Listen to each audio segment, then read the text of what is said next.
Hey friends. There's this famous story in the Bible. Maybe you've heard it. It goes like this. There's this kid, there's this young boy who fights this giant who's been a warrior since he was a boy. This character David, right, who's the runt of his family, the youngest child, shows up to the front lines because he's bringing some loaves and some cheese to his brothers and the officers that are fighting this group called the Philistines. Okay, famous story, right? And even Malcolm Gladwell, the author, wrote a book about it called David and Goliath. It's a really good book. You should read it. But this story is in our memories, right? It's in our traditions. It's become sort of a loaded metaphor, right? But if you kind of zoom in on a few features of the story, you end up noticing something that few people point out. And so my friend Louis Weber pointed this out to me. He says, hey, look, David shows up, right, with his grilled cheese sandwiches, it seems, these sack lunches for his brothers, and notices the scene unfolding, that no one is challenging this Goliath, who's been challenging Israel for 40 days, which in the Bible is a long time. And so 40 days this has been going on. David shows up and offers to fight this guy, right? Fight Goliath. And he's dismissed really quickly, but David says, hey, your servant, I have killed lions and bears. Look, I'm a shepherd, and I've done this sort of thing. And this uncircumcised Philistine, as he calls Goliath, it'll look just the same, right? Lions and bears, oh my, would be the midrash there. And because God has delivered me from those things, this Philistine will be no match because God's on my side. Essentially, he says, what I have done in the past has sort of prepared me for this moment. And, he puts on all the chainmail, all the armor. It doesn't fit. He's never worn it before. And the text says that he grabs his shepherd's staff as he's getting ready to fight, which is an odd weapon choice. But he also grabs his sling, which is the choice weapon of shepherds. A slinger, if they were enlisted in the military at that time, they would have been like an ancient sniper, right? They could hit moving targets at about 200 yards. So David is very, very strategic, right? He grabs his sling and he approaches this giant. And the giant seems to not understand the situation. He can't quite see what's going on. He's describing, it seems, the color of David's hair. Maybe his eyesight is poor. And before he even has a chance to swing his sword, David plants one of those 5 stones that he picked up along the way right between his eyes. And so David says, this thing I've done in the past, this shepherding stuff, has prepared me for this. It's almost like this is like that in his mind. So David notices what's already in his hand. Now I want to tell a few stories to sort of put David's story in the larger story of our lives, but also the biblical story of the Exodus. Okay, so my story, my friend's story, Moses. We'll look at a word, Midbar, and then if we have time, right, if the sermon allows, we'll launch into Mark 5.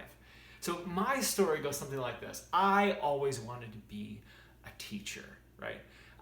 Present day, if you ask me, like, metaphorically, what's in my hand, what's the thing I do, it's an expo marker with a green tip, so I know they're mine. I love teaching, and I knew it in high school. That's what I wanted to do. But there was this issue I had, or have. I'm dyslexic. And so the most terrifying thing in the world for a kid who's dyslexic is to read in front of people, which I noticed teachers have to do a lot. This became abundantly clear in 12th grade. Right? I'm getting ready to graduate. I'm excited about being a history teacher one day. And I am called on in class. Now, if you're dyslexic, you typically pick strategically, you pick the spot in the classroom where you're least likely to be chosen. And it's about 3 rows in, okay? Just in case anyone was wondering. But Mrs. Wittes called on me to read, and we were reading Shakespeare. And Shakespeare's hard enough, right?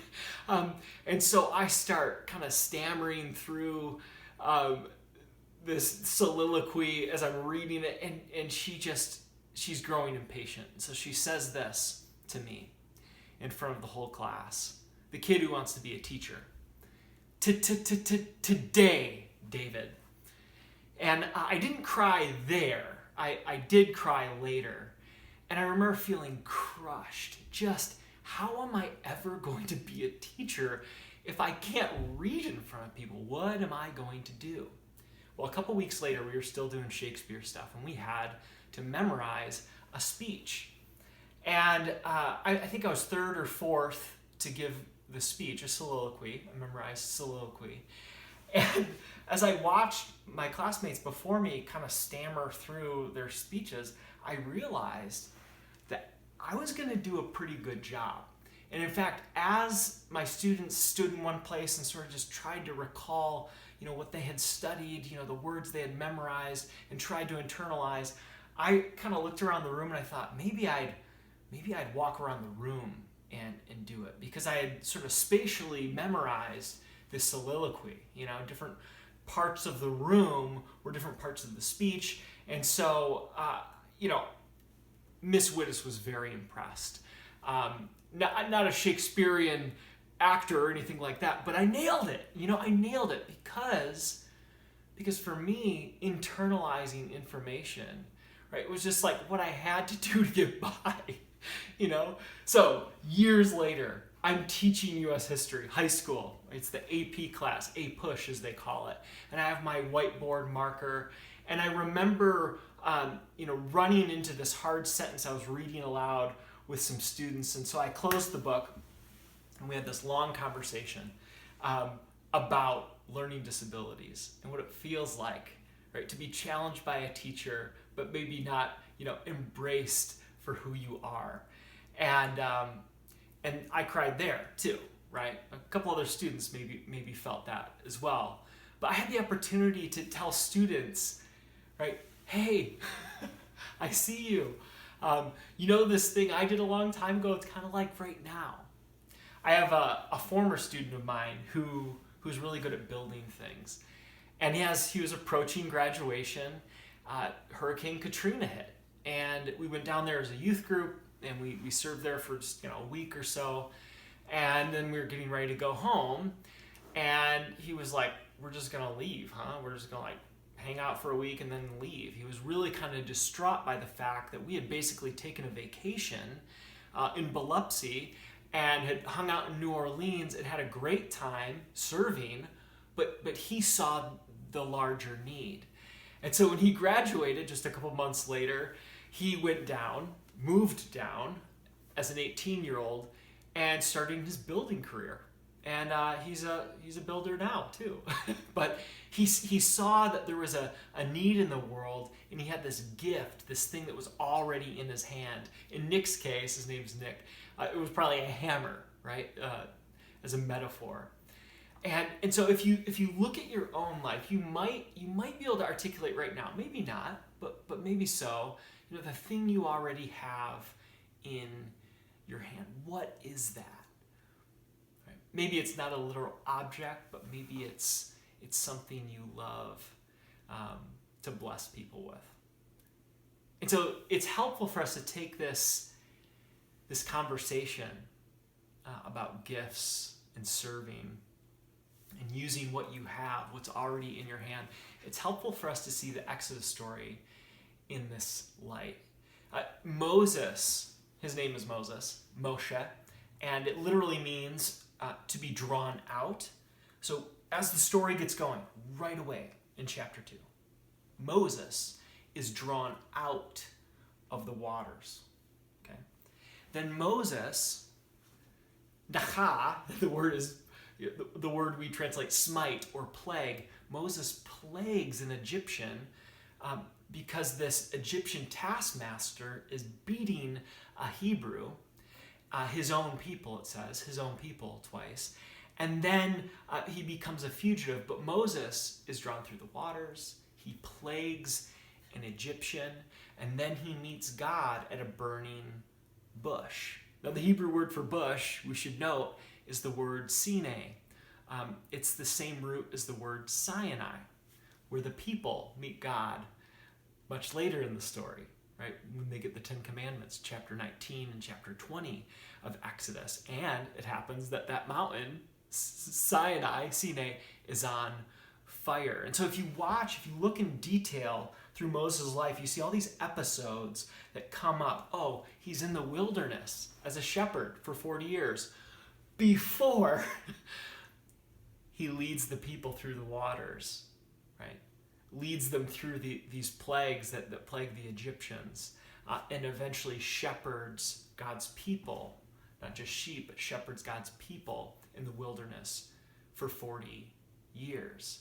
So when we get to chapter 14, our text that we're looking at, we're listening in on this episode. You hear the people sort of remind Moses, hey, back in chapter 4 and 5, we told you we didn't want to go and do this, right? You hear their griping and their moaning. But Moses starts in, right? He says, you need only be still. So it says, Moses says to the people in verse 14.